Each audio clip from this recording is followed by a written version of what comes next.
Everyone, my name is Pilapil, and today I'll be showing you on how to do the Rood approach. So what is the Rood approach? It is basically the use of sensory stimulation to evoke a motor response and the use of developmental posture to promote changes in muscle tone. So with that being said, it is basically applying a sensory stimulation over the muscles and joint to elicit a specific motor response. With that being said, stimulation can either have a inhibitory or a facilitatory effect on the muscle tone. So there are two types of techniques, facilitatory and inhibitory. So for the facilitatory techniques, we'll be doing a light moving touch, fast brushing, icing, proprioceptive facilitatory techniques. Under that, we'll be having a heavy joint compression, stretch, intrinsic stretch, secondary ending stretch, stretch pressure, resistance, tapping, vestibular stimulation, inversion, therapeutic vibration, osteopressure. And for the inhibitory techniques, I will be having a gentle shaking or rocking, slow stroking, slow rolling, light joint compression, tendinous pressure, maintain stretch, and lastly, rocking in developmental stage.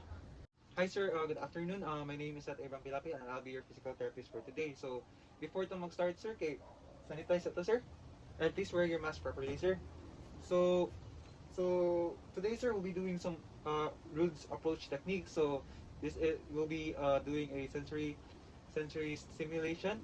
This is to elicit a specific motor response, like kung say for example mga natay mo specific na stimulate, then na yung response nga itong gipangita. So is it okay sir nga ako yung hit mo sir? Okay sir, so before ito mag-start sir, mag-check na ito sa imong vital signs sir ha, if normal limits ra ba. So mag-blood pressure to sir. Okay, assuming your vital signs are normal limits, so throughout the video presentation, assuming that we were wearing our mask all throughout the treatment, since during the video presentation I was not able to wear mask since I was busy explaining, so that my voice will be clear during the explanation and steps on the techniques. So for the first technique, we'll be doing the light moving touch. So the patient position should be in sitting, supine, or quadruple, depending on what will you elicit. So the therapist position should be either be in front or at the back. So the parameters will be 3 to 5 strokes. Then after strokes, after that in between there will be rest. Then 3 to 5 strokes, then rest. So basically, this activates the low threshold hair, organ, and nerve endings. Also, this technique also helps activate supporting, mobilizing muscles and increase resistance against disease. So I'll be showing you two of the procedures in light moving touch. So I'll be using a brush. So first is nose to chin. Sir, mag-brush ka sir. 1, 2, 3, rest. 1, 2, 3, rest. Next is corner of the lips to cheeks. 1, 2, 3, rest. 1, 2, 3, rest. So the next technique is fast brushing. So the therapist position can either be in front, at the side, or at the back, and the patient's position can either be supine, sitting, or quadruple. So in this technique, we'll be doing a 3 to 5 strokes. Then there will be a rest in between every 3 to 5 strokes. So the effect in this technique, it stimulates the C fibers, which sends many collaterals in the rest. So for the fast brushing technique, we'll be applying the brush over the dermatomes of the same segment that the muscle supplies. So assuming this is the patient's hand, and this is where I will stimulate the brush. So rest for 30 seconds. Again. Rest for 30 seconds. So the next technique is A-icing, or also known as quick icing. So the patient position can either be sitting or supine, depending on what dermatome is to be stimulated. The therapist position is sitting beside the patient, and the parameters, there will be 3 quick swipes using the eyes and water bloated with a towel between every swipe. So the effect, it facilitates the muscle activity and ANS response. So for quick icing, so assuming this is the ice and the towel with water, okay sir, assuming this is the patient's hand, okay sir, can you please put your hands here? Okay, so magkuhan ka sir ha. Okay, 3 quick swipes with ice, then water, 3 quick swipes with ice, towel, 3 quick swipes, towel. So the next technique is sea icing. So the patient is in supine. The therapist position can either be in front, or beside the patient. So the parameters will be 30 minutes. The effect will be after 30 minutes. This technique increases breathing patterns, voice production, and general vitality. So for sea icing, the response may take as long as 30 minutes. So assuming this is the ice, so I'll be applying it for the wrist flexors.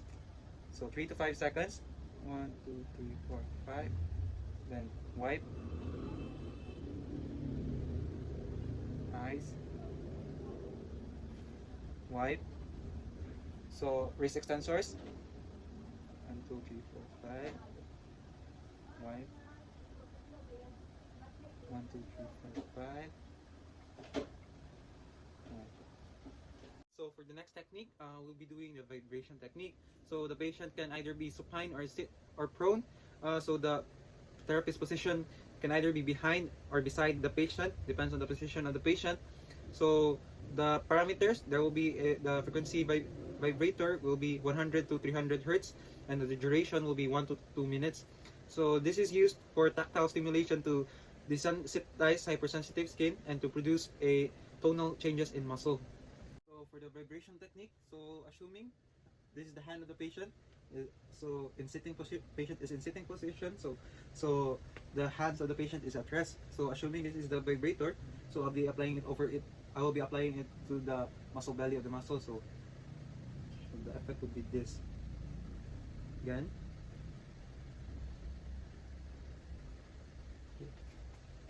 So the next technique is approximation or heavy joint compression. So the patient's position can either be prone on elbows, quadruple, sitting, or standing position. The therapist position should be standing with both hands supporting the shoulder. So the procedure is apply a compression greater than the body weight through the longitudinal axis of the bone. The parameters will be 3 to 5 times, and the rationale for this facilitates contraction of the joint combined developmental patterns.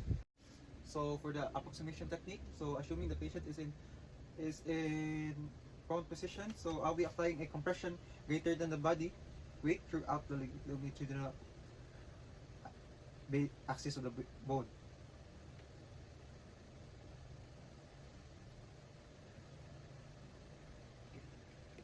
So for the next technique is intrinsic stretch. So the patient position is prone on elbows. So the therapist position should be beside the patient. So the parameters will be hold the stretch for 3 seconds. Then the rationale, this helps the scapulohumeral region bearing more weight on the ulnar side. So for the intrinsic stretch, so the patient is in prone on elbows. So then I'll be asking him to clench a fist. Then I'll be applying a pressure. Hold it stretch for 3 to 5 seconds. Then clench fist. 3 to 5 seconds. So the next technique is secondary ending stretch. The patient position is in prone, sitting, quadruple, or supine, and the therapist position can either be in front or behind the patient or beside the patient, depending on the patient position. So the parameters will be 3 to 5 times. The rationale will be the combination of resistance and stretch to facilitate ontogenic patterns. Once a muscle is put on a full stretch, secondary nerve endings, which is facilitatory to the flexors and inhibitory to the extensors. So for the secondary ending stretch, I'll be asking the patient to do a certain movement. So for example, shoulder forward flexion. So I'll be putting a resistance. Then after some time, I'll be increasing the resistance that I'll be putting to the patient. So the next technique is stretch pressure. So that patient can be in sitting, supine, or prone with hands dangling. So the therapist position can be sitting in front or beside the patient. The parameters will be holding the stretch for 3 seconds. The rationale, this affects both exteroreceptors and the afferent of the muscle spindle, pads of the thumb, index and middle finger are given firm and downward pressure, and stretching motion is achieved if the thumb or finger moves away from the fingers. So for the stretch pressure, assuming the patient is in prone position with hands dangling, so I'll be applying a stretch pressure in the posterior compartment of his arm. Then I'll be moving away my fingers. Hold for 3 seconds. Then next, 3 to 5 seconds. Okay. For the resistance technique, the patient can be in sitting, prone, quadruple, or supine position. Therapist position can either be in front or beside or behind the patient depending on the patient's position. Parameters will be 3 to 5 times. So for the rationale, this helps stimulate both primary and secondary endings of the muscle spindle. So for the resistance technique, so assuming the patient is in prone position with head dangling, so you'll be letting the patient do a certain motion, then apply resistance when going back.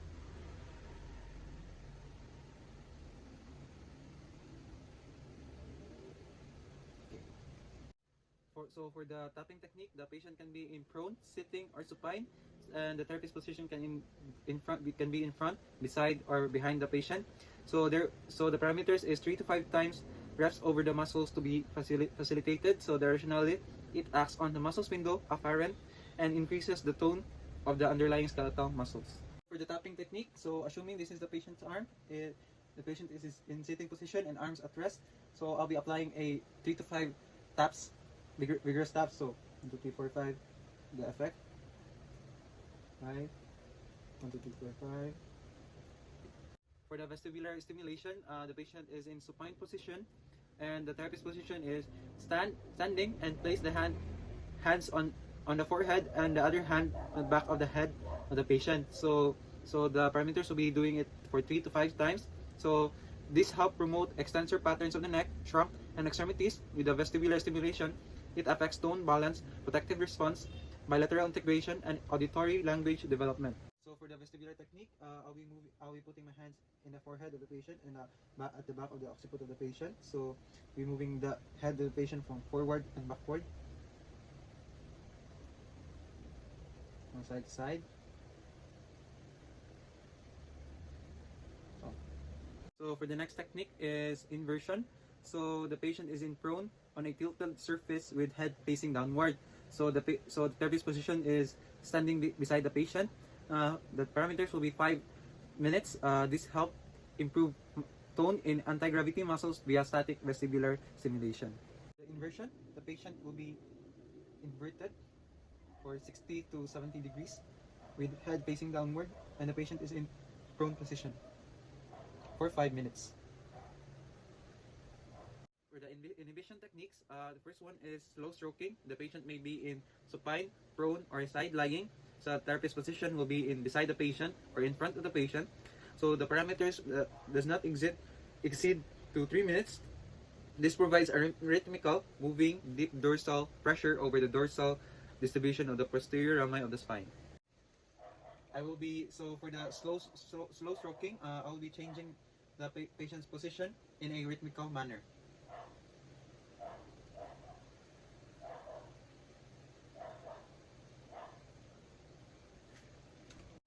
For the tendinous pressure, the patient is in sitting, prone, or supine, and the therapist position may be in front, behind, or beside the patient, depending on the patient's position.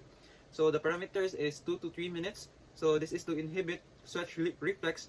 Manual pressure is applied to the tendon insertion of a muscle and can be used for spastic and tight muscles.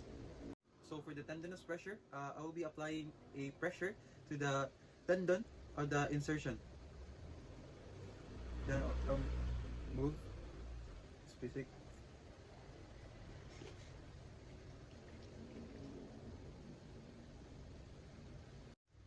Next technique is maintain stretch. The patient is in prone, sitting, or supine position.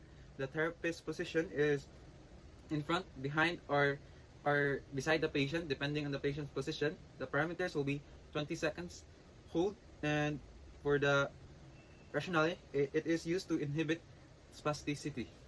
So for the maintain stretch, the patient here is in supine position. So I'll be stretching the patient's hamstring. 20 seconds, hold, relax. Other one, assuming for 20 seconds, hold, relax. So for the gentle shaking or rocking, the patient may be in supine, prone, or quadruped position. So the therapist position is standing with hands on top of the patient's head or in the patient's shoulder or on top of the patient, and the parameters will be and until relaxation is achieved, and this is used to decrease muscle tone. For gentle shaking or rocking, assuming the patient is in quadruped position, so I will be rocking the patient into different positions. Okay. Side to side, side to side, back and forth. Okay. The next technique is slow stroking. The patient is in prone position, and the therapist position will be standing over the patient with hands are alternated so that as one reaches the bottom of the spine, the other is starting downward from the top. So the parameters it does not exceed for 3 minutes. So this provides a rhythmical moving deep pressure over the dorsal distribution of the posterior rami of the spine. So for the slow stroking, the patient is in prone position. So it will be slow stroking from up to down, from the occiput to the coccyx area.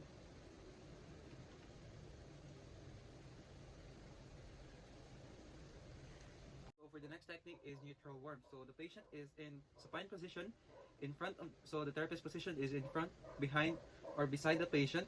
The parameters will be 5 to 10 minutes. So this is used for general relaxation and inhibition. So for the neutral warm, so the patient is in neutral position, supine position. He can be sitting position, and we'll be wrapping him with a blanket for 5 to 10 minutes.